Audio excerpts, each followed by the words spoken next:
Good day, students. Welcome to Aligarh Collegiate. This is Miss Mariam Arif here. I am your English teacher. As we all know that we are facing lockdown for a couple of months because of COVID. So we have been home for a very long time. Just to keep yourself safe, you need to be home. So for that reason, Aligarh Collegiate has taken a very big step of starting online classes just for the benefit of the students. For my subject, things would be very easy, very clear. जो कुछ भी मैं आपको lecture दूंगी वो आपके screen पर बहुत क्लियरली आपको लिखा हुआ नज़र आ रहा होगा. जहाँ पर भी जिस भी चीज़ में आपको इशू होता है देयर एंड देयर आप अपने साथ एक नोटपैड रखेंगे, वहीं के वहीं आप अपनी क्यूरी को नोट डाउन कर लेंगे. लेक्चर अटेंड करते वक्त आपके लिए ज़रूरी है कि आपके पास आपकी इंग्लिश की बुक हो, आपके कोचिंग के नोट्स हों और एक रफ पैड और आपकी एक पेंसिल आपके हाथ में हो. जहाँ भी जिस भी पॉइंट पर आपको कोई चीज़ नहीं समझ में आ रही, कहीं कोई चीज़ आप नहीं समझ पा रहे, आप उसको क्यूरी में डाल सकते हैं. आप इसकी क्यूरी मेक कर लें. आफ्टर एवरी 4 लेक्चर्स हम एक इंटरैक्टिव लेक्चर रखेंगे, हम एक जूम का इंटरेक्शन लेक्चर रखेंगे जिसमें आप मुझसे अपनी क्यूरीज पूछ सकते हैं. देयर एंड देयर मैं आपकी क्यूरीज को सॉर्ट आउट कर दूँगी. My subject is pretty easy. Bilingual language use करूँगी, इंग्लिश में भी एक्सप्लेन कर रही होंगी, साथ साथ में उर्दू में भी समझा रही होंगी, समरीज प्रोवाइड कर रही होंगी, सेंट्रल आइडिया बता रही होंगी, लाइन टू लाइन एक्सप्लेन कर रही होंगी, आपके सामने आपकी स्क्रीन पर मीनिंग्स आ रहे होंगे. हर चीज़ बहुत ज़्यादा क्लियर और बहुत ज़्यादा सॉर्टेड लेकर चलूँगी. इसके बाद भी अगर आपको कहीं कोई इशू होता है, आप उसे अपने नोटपैड पे अपने बुक पर हाईलाइट कर लीजिए, मार्क कर लीजिए, लिख लीजिए और जब भी हमारा जूम इंटरेक्शन लेक्चर होगा उसमें आप मुझसे वहीं पूछ सकते हैं curies. So further wasting our time, let's start with the lecture. The first slide which you can see is of your book, page number 1. The topic is The Voice of God.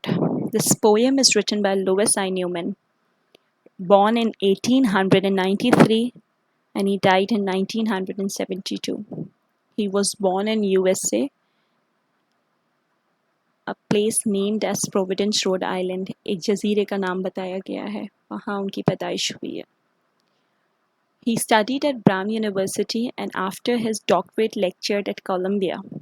उन्होंने Brown University से तालीम हासिल की and doctorate lectured रहे हैं from the University of Columbia. उन्होंने काफ़ी किताबें लिखी. He is the author of many books on religious subjects. This poem brings out his religious bent of mind. After completing his doctorate lecture at Columbia, after studying at Brown University, he started writing books. And the subject of those books was religion. He was very religious, and this poem also, it shows that his bent of mind was toward religion. Let's start with the poem. It's a very short poem, and a very, very interacting poem, which interacts you with the reality. The poem says, I sought to hear the voice of God and climbed the topmost steeple. But God declared, go down again. I dwell among the people.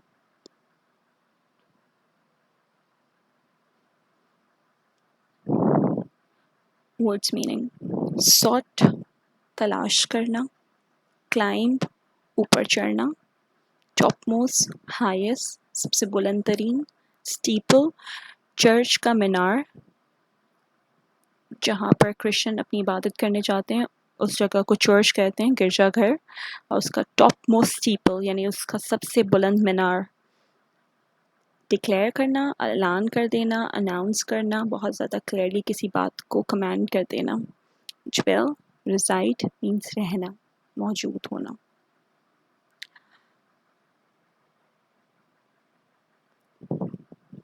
The Voice of God is a beautiful short poem. It brings out the religious bent of mind. This poem describes that the search of God is a desire of every pious and religious person. हर इंसान इस दुनिया में खुदा की तलाश में है. He wanders here and there in search of God. and tries to find out the meaning of life. इधर उधर वो खुदा की तलाश में घूमता रहता है, कोशिश करता है कि उसे ज़िंदगी का मकसद समझ में आए. In this poem, the poet tells that God is present everywhere. The best way to serve God is to serve human being. इस पोएम के थ्रू पोएट बताते हैं कि खुदा हर जगह मौजूद है. अगर कोई अल्लाह ताला की खिदमत करना चाहता है, अल्लाह की मोहब्बत, अल्लाह की कुर्बत हासिल करना चाहता है, उसका सबसे आसान तरीका है कि वो खुदा के बनाए हुए लोगों की मदद करे. Central idea. God is present everywhere. He has dominance on the whole universe. अल्लाह ताला की पूरी कायनात पे हुकूमत है. He is seeing all and listening all.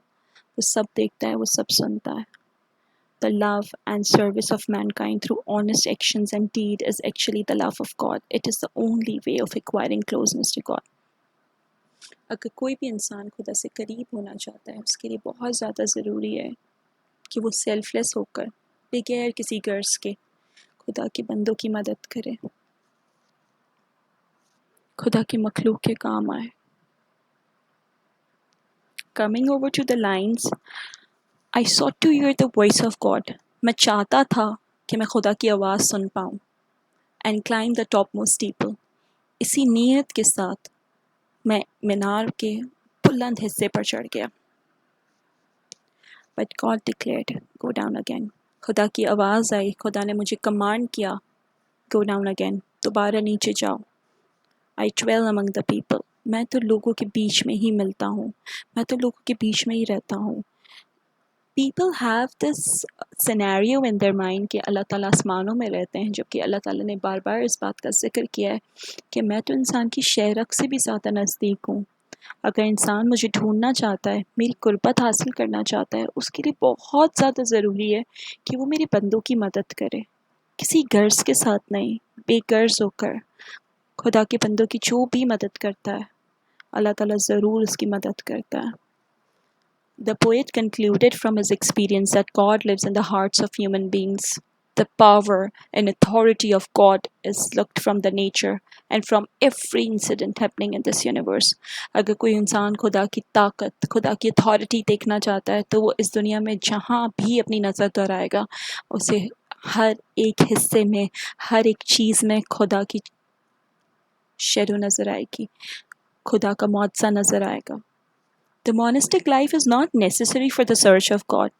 इंसान को ज़रूरी नहीं है कि वो अलग इस दुनिया से कहीं दूर चला जाए और वहाँ जाके खुदा की इबादत करता रहे, खुदा को ढूंढता रहे, खुदा को पुकारता रहे. No, it's not needed. खुदा तो हर जगह मौजूद है. अगर कोई इंसान खुदा की कुर्बत हासिल करना चाहता है, वो चाहता है कि खुदा उससे प्यार करे, it's very easy. You just have to serve mankind. बेगर्ज होकर खुदा के बंदों की मदद कीजिए. There would be a time when God will be blessing you. खुदा आपको उस चीज़ के लिए हमेशा ब्लेस करेगा. Okay, now coming over to the first slide. अगर आप चाहते हैं कि जो चीज़ आपको एक्सप्लेन की गई है, आप उसके स्क्रीनशॉट्स ले लें, श्योर आप ले लेंगे.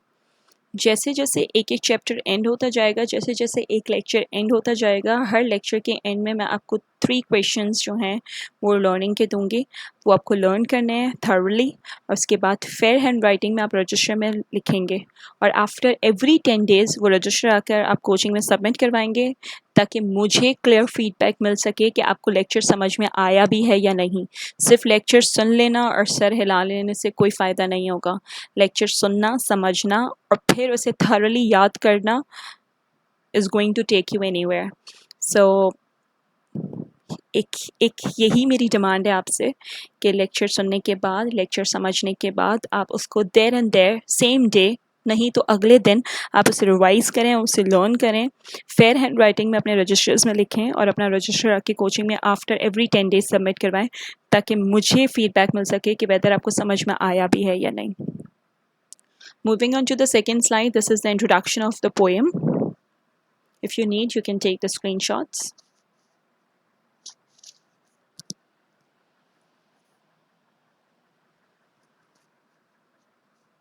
Third slide is central idea.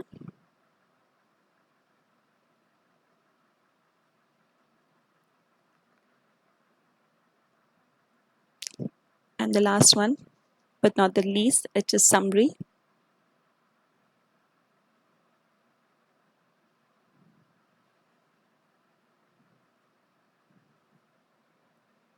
few important objective जो कि आपके कॉन्टेक्चुअल वर्ड्स और फ्रेजेस को यूज़ करते हुए ही फिल अप किए गए हैं, क्योंकि आपके एग्जाम पॉइंट ऑफ व्यू से जो भी फिल इन द ब्लैंक्स आएंगी आपके क्वेश्चंस में, like that would be question number 5 of section B, वहाँ पर आपको कॉन्टेक्चुअल वर्ड्स ही लिखने होंगे। जो चीज़ स्लाइड में मौजूद है, जो चीज़ मैं एक्सप्लेन कर रही हूँ, वो मैं आपसे क्वेश्चन भी करूँगी, so you have to be prepared for it. Lecture सुनने के बाद उसे थरली याद भी करेंगे ताकि आप देयर एंड देयर मुझे आंसर कर सकें। Okay, the next slide which you are going to see is of your notes. अब जो आपके पास स्क्रीन व्यू आएगा वो आपके नोट्स का स्क्रीन व्यू होगा, ताकि आपको क्लियर इस बात का नॉलेज मिल सके कि नोट्स में क्या कौन से क्वेश्चन आंसर्स गिवन हैं, कौन से क्वेश्चन आंसर्स नहीं हैं आपके पास मौजूद।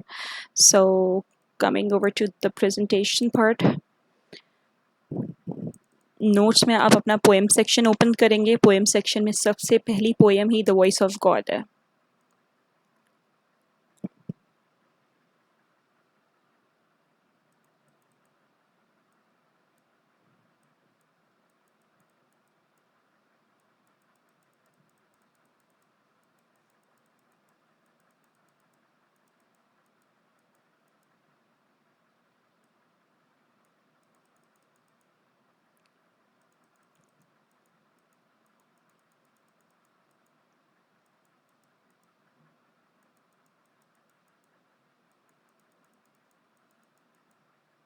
ओके, देयर यू गो, ये आपके पास सामने आ चुका है पोएम सेक्शन।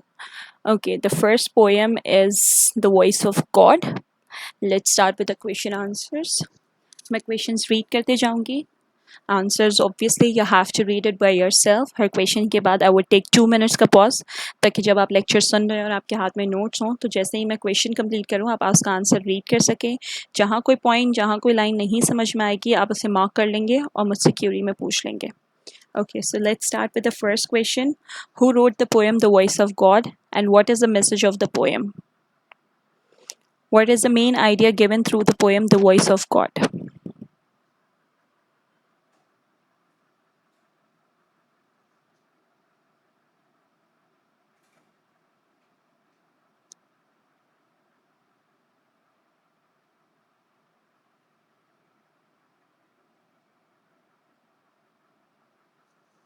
I hope आपने आंसर रीड कर लिया हो. Move on to the next question. That is question number 2. Why did the poet climb the steeple? Please read the answer.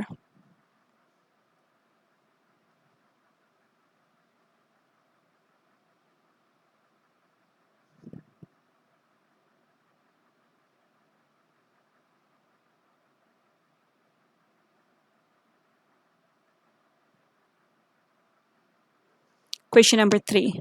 Why did God tell the poet to go down again? Why did God tell him to go down again? What did God advise the poet? Or, I dwell among the people. What does this line mean? Please read the answer.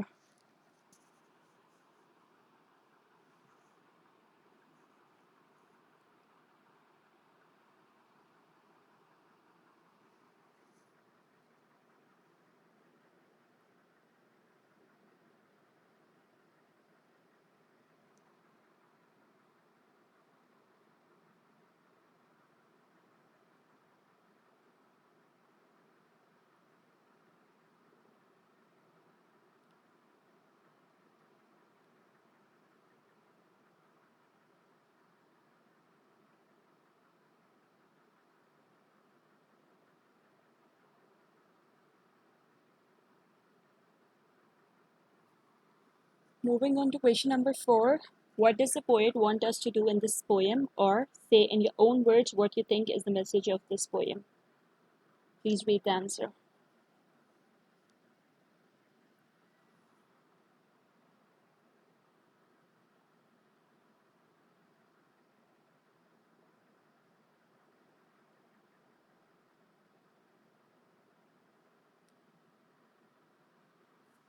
Alright, question number 5. Which poem Lewis I. Newman wrote? What do you know about his life and poetry? When and where was a poet? of the Voice of God born? On which subject he wrote the poem, The Voice of God? Do you know about the poet of the Voice of God and what the poem depicts or describes about him? A very simple question. They are asking about the poet. जहाँ पर आपने poem start किया था, सबसे पहले आपने poet का introduction read किया है. सो इस क्वेश्चन को आंसर करना कोई इतनी बड़ी बात नहीं है. Please read the answer.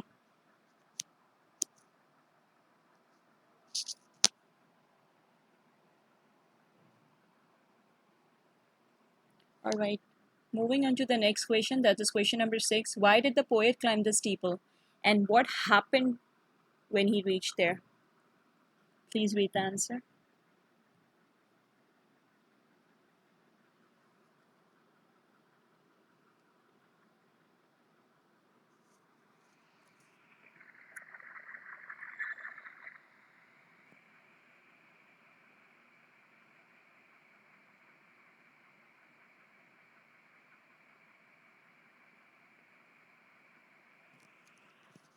All right, the last question. What should we do to hear the voice of God? This question was asked in the general part of 2019. जहाँ पर भी आप क्वेश्चंस देख रहे होंगे, आपको बहुत क्लियरली नज़र आ रहा होगा कि हर क्वेश्चन के आगे ईयर मेंशन हुआ है कि कौन से सेशन में, कौन से ईयर में कौन सा क्वेश्चन पूछा गया है. तो आपको हर क्वेश्चन के आगे जब ईयर नज़र आएगा तो आपको बहुत क्लियर अंदाज़ा हो जाएगा कि कौन सा क्वेश्चन कितना इम्पोर्टेंट है. आपके लिए 5 ईयर को सॉर्ट आउट कर दिया गया है. So it would be very convenient for you to see कि कौन सा क्वेश्चन याद करना है, कौन सा क्वेश्चन याद नहीं करना है. सर्टेनली बाज़ दफ़ा आपको कुछ क्वेश्चन ऐसे भी नज़र आएंगे जो एक ही मरतबा ईयर में आए. तो मतलब हर इम्पॉर्टेंट क्वेश्चन या हर अनइम्पॉर्टेंट क्वेश्चन भी इम्पॉर्टेंट हो सकता है. So that is not the big deal.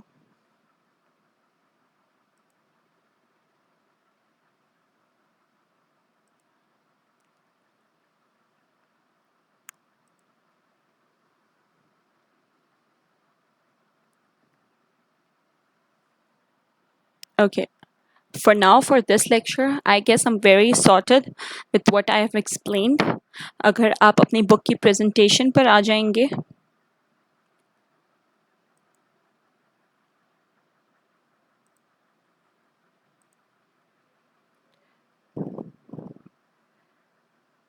तो भी आपके लिए पॉइंट्स बहुत क्लियर थे.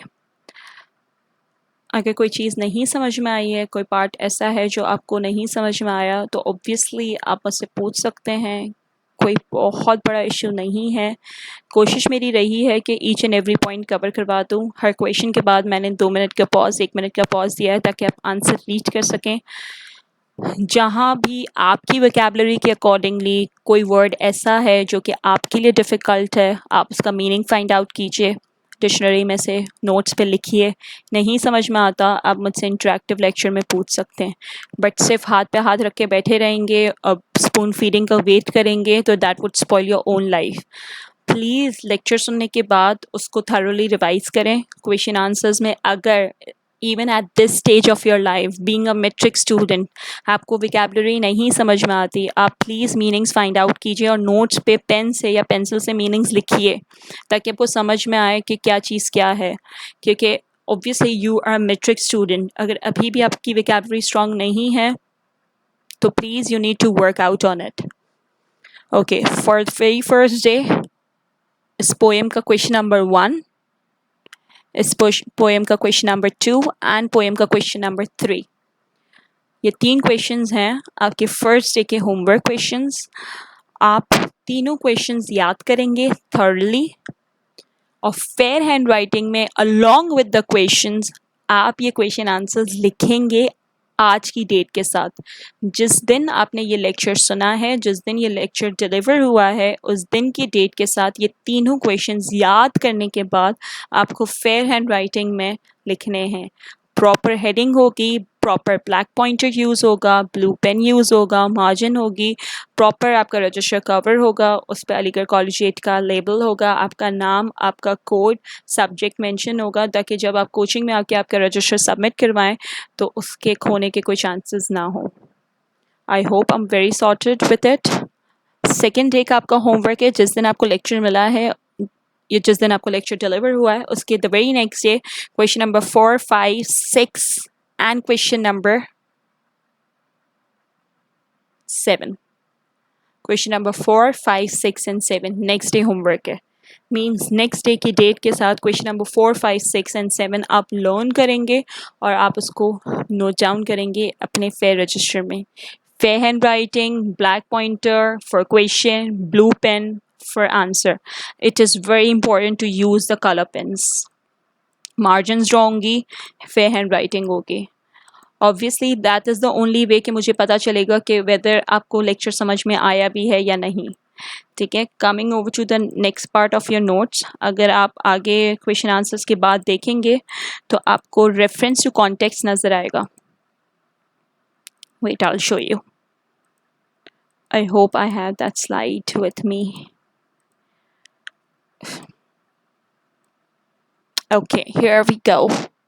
अगर सबसे पहली स्लाइड पर आ जाएंगे, रेफरेंस टू कॉन्टेक्स्ट की आपको हेडिंग नज़र आएगी आपके नोट्स में। जहाँ पर भी आपके क्वेश्चन आंसर्स एंड हो रहे हैं वहीं पर आपको द रेफरेंस टू कॉन्टेक्स्ट की हेडिंग नज़र आएगी और आपको सैम्पल के तौर पर, एग्जाम्पल के तौर पर कुछ रेफरेंसेस हर टॉपिक में से दिए गए हैं ताकि आपको पता हो कि रेफरेंस टू कॉन्टेक्स्ट कैसे लिखा जाएगा, उसको कैसे आंसर करना है, कितना मटेरियल लिखना है और किस तरीके से लिखना है। अगर हम द वॉइस ऑफ गॉड की एग्जाम्पल लें तो एक लाइन ली गई है, that is but God declared, go down again, I dwell among the people. From where these lines are taken from, who said these words, who wrote this poem, who said these lines, to whom these lines were said, what does these lines mean. इस तरह के certain 3 questions होते हैं जो आपके section B में RTC का एक क्वेश्चन आता है, क्वेश्चन नंबर 4, जिसमें पोएम का रेफरेंस टू कॉन्टेक्स्ट पूछा जाता है आपसे। उसमें आपको किसी भी पोएम से रैंडमली, किसी भी पोएम से आपके बुक से लाइन दे दी जाएगी या लाइंस दे दी जाएंगी और 3 क्वेश्चंस पूछे जाएंगे। 6 मार्क्स के लिए क्वेश्चन होगा, आपको तीनों क्वेश्चन के आंसर्स लिखने होंगे फॉर 2 मार्क्स ईच। ठीक है, तो आपके पास आपके नोट्स में क्वेश्चन आंसर्स के बाद रेफरेंस टू कॉन्टेक्स्ट का एक प्रॉपर पोर्शन आपको नज़र आएगा जहाँ पर एग्जाम्पल के लिए आपको कुछ रेफरेंसेस दे दिए गए हैं। ठीक है, तो क्वेश्चन नंबर 1 till 7 यानी 2 दिन का होमवर्क था। फर्स्ट डे आपके पास था क्वेश्चन नंबर 1 till 3, याद करें फिर लिखें फेयर हैंड राइटिंग में।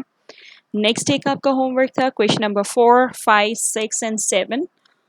कोई बहुत हार्ड एंड फास्ट रूल नहीं बता रही मैं, बहुत सिंपल क्वेश्चन है, 3-3, 4-4 लाइन के क्वेश्चंस हैं। आप याद करेंगे एक दिन में बैठ के और फिर उसे कॉपी कर लेंगे या उसे लिख लेंगे फेयर हैंड राइटिंग में। थर्ड डे का आपका होमवर्क है द वॉइस ऑफ गॉड का रेफरेंस टू द कॉन्टेक्स्ट। आप इसे याद करेंगे और आप इसे लिख लेंगे ताकि एक आइडिया हो जाए, एक आइडिया जनरेट हो जाए कि रेफरेंसेस लिखने कैसे हैं। ओके, कहीं भी कोई भी चीज़ नहीं समझ में आई है, कोई लाइन नहीं समझ में आई है, आपसे हाईलाइट कर सकते हैं, आपसे अंडरलाइन कर सकते हैं ताकि जब हम लोग जूम के इंटरेक्शन में साथ में मौजूद हों, जूम का लेक्चर चल रहा हो, आपके हाथ में आपका नोट पैड होगा, आपके नोट्स होंगे, आपको कोई लाइन नहीं समझ में आई है, कोई क्वेश्चन नहीं समझ में आया, कोई आंसर नहीं समझ में आ रहा, आप मुझसे वहाँ पूछ लेंगे। प्लीज़ प्लीज़ आई रिक्वेस्ट, छोटे किंडरगार्टन के बच्चों की तरह, केजी के बच्चों की तरह एक एक वर्ड मत पूछने बैठ जाइएगा। किसी वर्ड का मीनिंग आपको नहीं आता, being a matric student, please there and there dictionary open करेंगे और उसका मीनिंग निकाल लेंगे और मीनिंग निकालने के बाद उसको अपने नोट्स में अपने बुक पर लिख देंगे। प्लीज़ बैठ के ये वेट नहीं करेंगे कि 4 लेक्चर के बाद जब मिस मरियम आएंगी हम उनसे मीनिंग्स पूछेंगे। Please don't do that, don't do that to yourself, I repeat don't. कोई लाइन, कोई क्वेश्चन, कोई आंसर नहीं समझ में आता, वो बात समझ में आ रही है कि चलो आपने मिस कर दिया, लेकिन अगर आप इस उम्मीद में बैठे हैं कि छोटे बच्चों की तरह, क्लास 1 के बच्चों की तरह एक एक वर्ड बताया जाएगा, तो then you are living in a fool's paradise. Please don't do that to yourself. आपकी वोकैबुलरी इम्प्रूव करने की जिम्मेदारी आपकी है। नहीं समझ में आता, I am there to help, but please keep this thing in your mind that I am not going to stay with you for the whole life. You have to be a grown-up student. Please do that for me.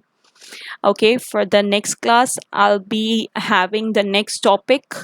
And before starting the next topic, I would try and I would like be sure कि आपने homework कर लिया है, homework submit हो गया है या नहीं, क्योंकि I guess so 10 days like आप इन अ वीक आपके 2 क्लासेस होंगे. तो नेक्स्ट क्लास में मेरा topic would be the vice caliph which is on page number 2 in your book. फिर हम वाइस कैलिफ से स्टार्ट करेंगे. तो दूसरा लेक्चर आने से पहले प्लीज़ कोशिश कीजिएगा कि ये वाला होमवर्क आपका कंप्लीट हो जाए. इसके मीनिंग्स आप लिखना चाहते हैं, आप मीनिंग्स लिख लें, क्योंकि आपके पास स्लाइड में मौजूद है. मैंने आपको मौका दिया था कि आप स्क्रीनशॉट ले लें, नहीं मौजूद हैं.